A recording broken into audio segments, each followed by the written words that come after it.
ఏ course నేర్చుకోవాలో తెలియట్లేదా? అయితే ఇనుమాటిక్స్ career guidance ని follow అవ్వండి.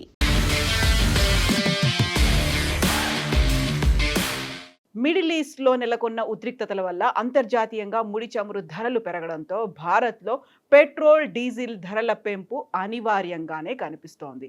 అయితే దేశంలో 60 రోజులకు సరిపడా ఇంధనం, 45 రోజులకు సరిపోయేంత ఎల్పీజీ నిల్వలు ఉన్నాయి అని కేంద్ర మంత్రి రాజ్నాథ్ సింగ్ చెప్పినప్పటికీ కూడా ధరల పెరుగుదల భయం, ఆందోళనలు ఇప్పుడు దేశవ్యాప్తంగా వ్యక్తమవుతున్నాయి.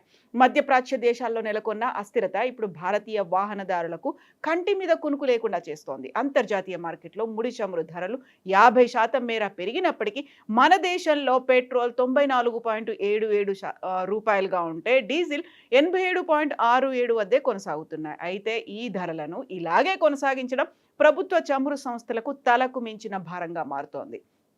ప్రధాని మోదీ దేశ ప్రజలను ఉద్దేశించి చేసిన ప్రసంగంలో ఇంధనాన్ని ఆదా చేయాలని కోరడం రాబోయే భారీ ధరల పెంపునకు సంకేతంగా నిపుణులు భావిస్తున్నారు. పశ్చిమాసియా సంక్షోభం నేపథ్యంలో కేంద్ర రక్షణ శాఖ మంత్రి రాజ్నాథ్ సింగ్ కీలక వ్యాఖ్యలైతే చేశారు. సప్లై చైన్ను కాపాడడానికి ఇంధన సరఫరాలకు అంతరాయం కలగకుండా చూసేందుకు భారత్ పటిష్టమైన చర్యలు చేపట్టిందని కేంద్ర మంత్రి చెబుతున్నారు. ప్రపంచ అస్థిరతను ఎదుర్కోవడానికి ప్రభుత్వం సముద్ర భద్రతకు, ఆర్థిక స్థిరత్వానికి ప్రాధాన్యం ఇస్తోందని స్పష్టం చేశారు.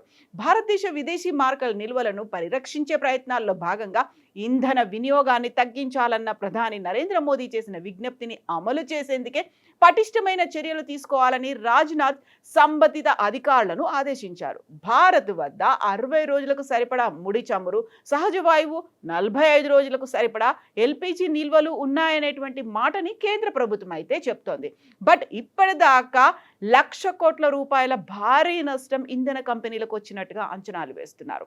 గత 10 వారాలుగా ఐఓసీ, బీపీసీఎల్, హెచ్పీసీఎల్ వంటి ప్రభుత్వ రంగ సంస్థలు అంతర్జాతీయ ధరల షాక్ నుంచి భారతీయులను కాపాడేందుకు ప్రయత్నిస్తున్నాయి అనేటువంటి వార్తలున్నాయి.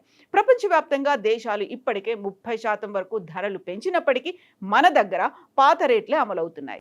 దీనివల్ల ఈ సంస్థలకు రోజుకు 1600 నుంచి 1700 కోట్ల రూపాయల వరకు వస్తోంది. ఇప్పటి వరకు ఈ మొత్తం నష్టం 1,00,000 కోట్లు దాటిపోయింది. చమురు సంస్థల దగ్గర ఉన్న నిధులు తగ్గిపోతుండడంతో ఇక పాత ధరలకే ఇంధనాన్ని విక్రయించడం అసాధ్యమని తెలుస్తోంది. ఇంధన కొరతపై ఆందోళన వద్దు, ప్రశాంతంగా ఉండండి అనేటువంటి మాటని రాజ్నాథ్ సింగ్ చెప్పినప్పటికీ లెక్కలు మాత్రం భయపెడుతున్నాయి. దేశీయ ఇంధన వినియోగాన్ని గణనీయంగా తగ్గించుకోవడానికి ఇతర దేశాలు అత్యవసర చర్యలు తీసుకున్నాయి. అయితే ఇంధన వినియోగం విషయంలో మాత్రం భారత్ సురక్షితమైనటువంటి స్థానంలోనే ఉంది. ఏ పెట్రోలియం ఉత్పత్తి కొరత భారతదేశంలో లేదు. మన దగ్గర 60 రోజులకు సరిపడా ముడి చమురు, న్యాచురల్ గ్యాస్, 45 రోజులకు సరిపడా ఎల్పీజీ నిల్వలు ఉన్నాయి. దేశీయ మారక నిల్వలు $703 బిలియన్ వద్ద ఉన్నాయి. భారత్ 4వ అతిపెద్ద పెట్రోలియం ఉత్పత్తుల ఎగుమతిదారు. భారతదేశం 50కి పైగా దేశాలకు పెట్రోలియం ఉత్పత్తులను ఎగుమతి చేస్తోంది. దేశీయ డిమాండ్ను పూర్తిగా ఇది కవర్ చేస్తోంది. కానీ అంతర్జాతీయంగా ముడి చమురు ధరలు చాలా అధిక స్థాయిలో కొనసాగుతున్నందున దేశం చాలా భారాన్ని మోస్తోంది. ఇంధన పొదుపు ఈ భారాన్ని తగ్గిస్తుంది. సరఫరా గొలుసులో కొరత లేకుంటే అంతరాయాలను నివారించడానికి అన్ని పటిష్టమైన చర్యలను తీసుకుంటున్నాం. ఇంధన కొరతపై ప్రజలు భయాందోళనలకు గురి కావద్దు, ప్రశాంతంగా ఉండాలి అనేది రక్షణ శాఖ మంత్రి రాజ్నాథ్ సింగ్ చెప్తున్నటువంటి మాటలు. అయితే ప్రభుత్వ జోక్యంతో పాటుగా ఎక్సైజ్ డ్యూటీ కోత కూడా ఉండబోతోంది అనేటువంటి వార్తలు వస్తున్నాయి. చమురు ధరల భారాన్ని తగ్గించేందుకు కేంద్ర ప్రభుత్వం ఇప్పటికే ఎక్సైజ్ డ్యూటీని తగ్గించింది. పెట్రోల్ పై అదనపు ఎక్సైజ్ డ్యూటీని 13 రూపాయల నుంచి 3 రూపాయలకు, డీజిల్ పై 10 రూపాయల నుంచి 0కు తగ్గించడం వల్ల నెలకు ప్రభుత్వానికి 14,000 కోట్ల ఆదాయం తగ్గుతోంది. ఇంత చేస్తున్నా కూడా అంతర్జాతీయంగా ముడి చమురు ధరలు పెరగడం వల్ల కరెంట్ అకౌంట్ డెఫిసిట్ సమస్య తలెత్తుతోంది. దీనివల్ల ఆర్థిక భద్రతను కాపాడడం కోసం ధరల పెంపు అనేది ఇప్పుడు కేవలం ఒక పొలిటికల్ నిర్ణయంగా మాత్రమే మిగిలింది. ప్రభుత్వం ఎప్పుడు పచ్చ జెండా ఊపితే అప్పుడు ధరలు పెరగడం ఖాయం. దీంతో అన్ని రంగాలపై ఈ ప్రభావం కనపడే అవకాశం ఉందని తెలుస్తోంది. అంటే రాబోయే రోజుల్లో, అంటే అతి తక్కువ సమయంలోనే ధరలు పెరగొచ్చు అనేటువంటి ఇండికేషన్స్ వస్తున్నాయి. అయితే దీనివల్ల రాబోయేటువంటి సవాళ్లు ఎలా ఉండబోతున్నాయి? చమురు సంస్థల ఆర్థిక స్థితి దెబ్బతింటుంది. అది భవిష్యత్ పెట్టుబడులపై ప్రభావం చూపించబోతోంది. రిఫైనరీల విస్తరణ, ఇథనాల్ బ్లెండింగ్, ఫ్యూయల్స్ వంటి క్లీన్ ఎనర్జీ ప్రాజెక్టులకి నిధుల కొరత ఏర్పడే ప్రమాదం ఉంటుంది. జపాన్, బ్రిటన్ వంటి దేశాలు ఇప్పటికే ధరలను భారీగా పెంచాయి. భారత్లో ఇప్పటి వరకు నియంత్రణలో ఉన్నప్పటికీ కూడా ముడి చమురు దిగుమతుల్లో 40% ఈ సంక్షోభం వల్ల ప్రభావితం అవుతుండడంతో పరిస్థితి సీరియస్గానే ఉంది. వాహనదారులు ఇకపై పెరిగే ధరలకు సిద్ధంగా ఉండాలని నిపుణులు హెచ్చరిస్తున్నారు. ఏదేమైనా ఉరిమి మంగళం మీద పడ్డట్టుగా America president Donald Trump start చేసినటువంటి గల్ఫ్ వార్ ఇప్పుడు ప్రపంచ దేశాలపై ప్రభావం చూపించే అవకాశం ఉంది. ఇంధన పొదుపు పాటించడం ద్వారా మాత్రమే ఈ సంక్షోభం నుంచి కొంతవరకు గట్టెక్కే అవకాశం ఉందని ప్రభుత్వం అయితే భావిస్తోంది. ఈ మొత్తం నేపథ్యంలోనే రాజ్నాథ్ సింగ్ అధ్యక్షతన ఒక మీటింగ్ జరిగింది. పశ్చిమాసియాలో పరిస్థితిని పర్యవేక్షించేందుకు ఏర్పాటు చేసిన అధికార మంత్రుల బృందం ఉన్నత స్థాయి సమావేశం కేంద్ర రక్షణ శాఖ మంత్రి రాజ్నాథ్ సింగ్ అధ్యక్షతన జరిగింది.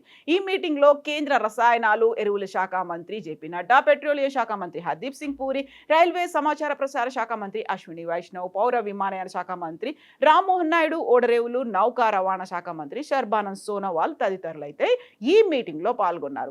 ఓవరాల్ గా ఏం జరిగింది, ఆ మీటింగ్ సారాంశానికి సంబంధించి ఒక ప్రకటన కూడా రిలీజ్ చేశారు. పశ్చిమాసియాలో సంఘర్షణ మొదలై రోజులు గడుస్తున్నాయి, నెలలు గడుస్తున్నాయి. ప్రపంచవ్యాప్తంగా నెలకొన్న ఈ అస్థిరత కాలంలో కూడా పెట్రోలియం ధరలు స్థిరంగా ఉన్న అతి కొద్ది దేశాల్లో భారత్ ఒకటి. అనేక దేశాల్లో పెట్రోలియం ధరలు 30 నుంచి 70% వరకు పెరిగాయి. అయినప్పటికీ ప్రపంచవ్యాప్తంగా ఆకాశాన్ని అంటుతున్న ధరల భారం భారత పౌరులపై పడకుండా ఉండేందుకు భారతదేశం ఆయిల్ మార్కెటింగ్ కంపెనీలు రోజుకు 1000 కోట్ల నష్టాలను భరించాయి. అయితే ఇంధన కొరతపై ఎవరూ ఆందోళన చెందాల్సిన అవసరం లేదు.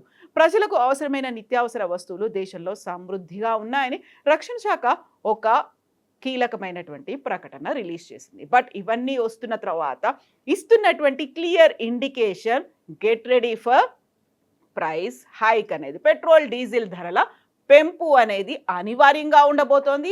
ఆ ప్రభావం అనేది ఇప్పుడు భారతీయులందరి మీద కూడా పడబోతోంది.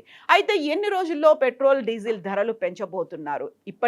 ఇప్పటిదాకా అయితే కేవలం 60 రోజులకు సరిపడా మాత్రమే నిల్వలు ఉన్నాయి. 45 రోజులకు సరిపడా ఎల్పిజి గ్యాస్ నిల్వలు అయితే ఉన్నాయి. ఆ తర్వాత ఏం జరగబోతోంది? ఎంత ప్రొటెక్షన్ చేసుకున్నప్పటికీ, లేకుంటే ఎంత పొదుపు చర్యలు పాటించినప్పటికీ 60 రోజుల తర్వాత ఏం జరుగుతుంది? గ్యాస్ 45 రోజుల తర్వాత దొరకదా?